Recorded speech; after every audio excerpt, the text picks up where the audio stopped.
I appreciate you explaining that definition and putting in context what it means when there's an infusion of capital by, wealthier white families. But I also want you to talk about the role that cities, states, and government played in creating this dynamic where people that are non-white lived in areas for an extended period of time but didn't obtain ownership. Can you explain like redlining and things of that nature and how it affected non-white people? Right. And you cannot, as we think and discuss this issue, it's impossible to leave the role of government out. Government has been perhaps not, some people might say it wasn't intentional, but whether it's intentional or unintentional, the role of government has carried a lot of weight in the challenge of gentrification and displacement today.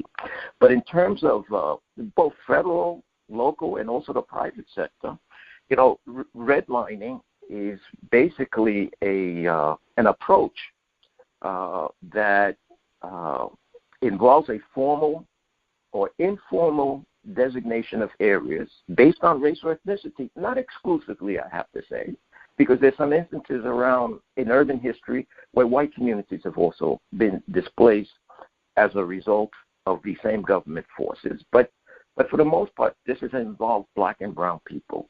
And so redlining is a formal or informal designation of areas based on race or ethnicity where, in particular, mortgage loans would not be offered or at much higher costs.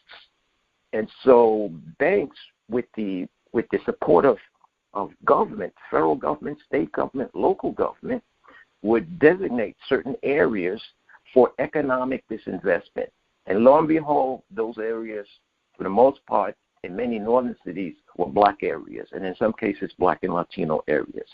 When I say that the federal government supported this, we can go back to the 1935 Federal Home Loan Bank Board, which actually issued what they called at that time residential security maps. And these were maps that forewarned bankers and investors that this area may not be economically productive. And the reason is, again, because these were areas predominated by black residents. Mind you, a lot of these areas were economically vibrant, albeit in a segregationist framework. They had cultural institutions. People were working as hard as any other group in American society to do the best for their children and to move forward economically. But because of racism, because black people were the other, these areas were arbitrarily redlined. I have to emphasize, however, Alonzo, that to focus on redlining solely is inaccurate. Really, there are three parts to this story. One is redlining, as I just described. The other part, or the other leg of the stool of economic and land disposition and oppression, is restrictive zoning.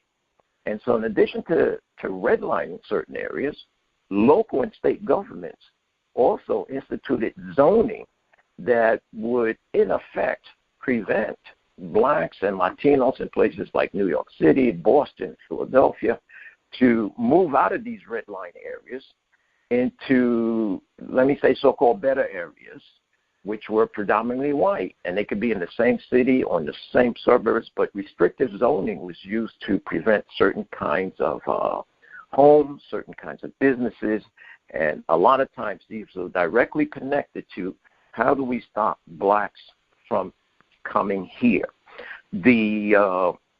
And actually, in some cases, restrictive zoning also had to do with jobs that were available. As whites moved to the suburbs, we also have industry being established in the suburbs. Whites can get to those jobs because housing was available to them. But if you restrict housing, and it could be intentional or unintentional, it could be obvious or not obvious, But the impact is blacks are not allowed to come into these areas. What that means is blacks are not allowed or do not have access to those same jobs, because jobs and housing are very, very much connected in many places. But that's the second leg, restrictive zoning. Today we start seeing the face of the third leg, and that is zoning decisions in cities benefiting big developers for the most part at the expense of longtime residents. And so in a place like Boston, you have these areas that have been redlined for decades. All of a sudden, big developers are getting waivers, zoning waivers, to build luxury housing in these same areas because land is cheaper and it's easier to just move people, out with evictions or just increasing rents arbitrarily.